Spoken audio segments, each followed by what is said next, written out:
بسم اللہ الرحمن الرحیم۔ السلام علیکم۔ سلطان صلاح الدین ایوبی کے زمانے میں ایک یہودی عورت تھی جو اسلام پر ریسرچ کر رہی تھی۔ اس نے اسلام کے بارے میں بہت کچھ سیکھا، بہت کچھ پڑھا۔ ایک سوال جس کا جواب اسے کسی سے نہ ملا وہ یہ تھا کہ آخر خنزیر کے گوشت میں ایسی کیا برائی ہے جس کی وجہ سے خنزیر کا گوشت کھانا اسلام میں حرام قرار دیا گیا ہے۔ صرف یہی ایک بات تھی جو اس کو اسلام قبول کرنے سے روک رہی تھی۔ اپنے اس سوال کا جواب حاصل کرنے کے لیے وہ سلطان صلاح الدین ایوبی کے دربار میں پہنچ گئی اور عرض کیا، سلطان معظم، میں نے اسلام کے بارے میں بہت کچھ پڑھا ہے اور بہت کچھ سیکھا ہے، حتیٰ کہ میں اس جگہ پر آ کھڑی ہوئی ہوں کہ اسلام قبول کر لوں، لیکن ایک بات ہے جو مجھے اسلام قبول کرنے سے روک رہی ہے، اور وہ بات یہ ہے کہ اسلام خنزیر کا گوشت کھانے سے کیوں منع کرتا ہے۔ اسلام نے جس چیز کے بارے میں منع کیا ہے وہاں اس کی دلیل ملی ہے، لیکن خنزیر کا گوشت حرام ہونے کی کیا وجہ ہے، اس بارے میں مجھے ابھی تک کوئی مضبوط دلیل نہیں ملی۔ میں نے بائبل کو پڑھا تو بائبل میں بھی خنزیر کا گوشت کھانے سے منع نہیں کیا گیا، لیکن اسلام کیوں منع کرتا ہے؟ آخر اس گوشت میں ایسی کیا خرابی ہے کہ اسلام اس کو کھانے سے منع کرتا ہے؟ سلطان صلاح الدین ایوبی نے اپنے ایک مشیر کو حکم دیا کہ بائبل کی وہ کتاب میرے پاس لے آؤ جو اپنی اصلی حالت میں موجود ہے۔ جب بائبل کی کتاب پیش کی گئی تو سلطان نے وہ حوالہ تلاش کر کے اس یہودی عورت کو دکھایا جہاں لکھا ہوا تھا کہ خنزیر کا گوشت کھانا منع ہے۔ خاتون نے حیران ہو کر کہا، یہ کیا بات ہوئی؟ میرے پاس جو کتاب ہے اس میں تو لکھا ہوا ہے کہ خنزیر کا گوشت کھانا منع نہیں۔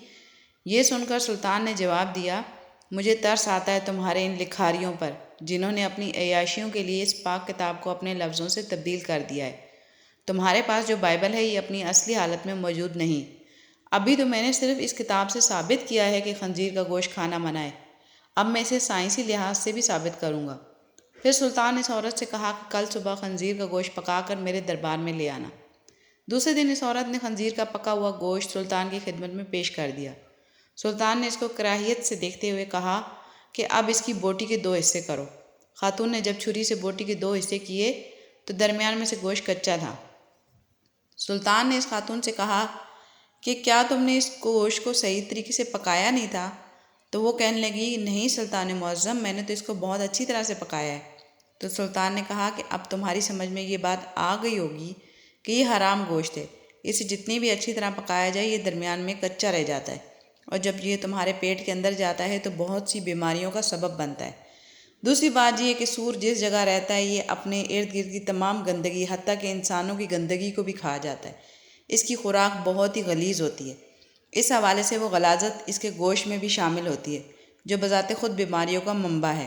تیسری بات کہ جب سور کی مادہ کسی دوسرے سور کے ساتھ جنسی تعلق قائم کرتی ہے تو یہ اسے دیکھ کر خوش ہوتا ہے اور فخر محسوس کرتا ہے، اور یہ بغیرتی کی خصلت اس کے گوشت میں بھی پائی جاتی ہے، اور اس کا گوشت کھانے والا بھی انہی صفات کا حامل ہوتا ہے کہ اپنی عورتوں کو دوسروں کے حوالے کر کے خوش ہوتا ہے اور فخر محسوس کرتا ہے۔ یہ واحد جانور ہے جس میں اتنی غلاظت اور بے شرمی بھری ہوئی ہے۔ جب آپ ایسے جانور کا گوشت کھائیں گے جس کی بنیاد غلاظت سے بھری ہوئی ہے تو وہ آپ کو کیا فائدہ دے گا؟ یہ بات سن کر وہ یہودی عورت سلطان صلاح الدین ایوبی کے سامنے جھک گئی اور کہا کہ سلطان معظم، اب آپ ہی مجھے کلمہ پڑھائیں۔ سلطان صلاح الدین ایوبی نے اس عورت کو کلمہ پڑھایا اور تمام دربار اللہ اکبر کے بلند نعروں سے گونج اٹھا۔ سبحان اللہ۔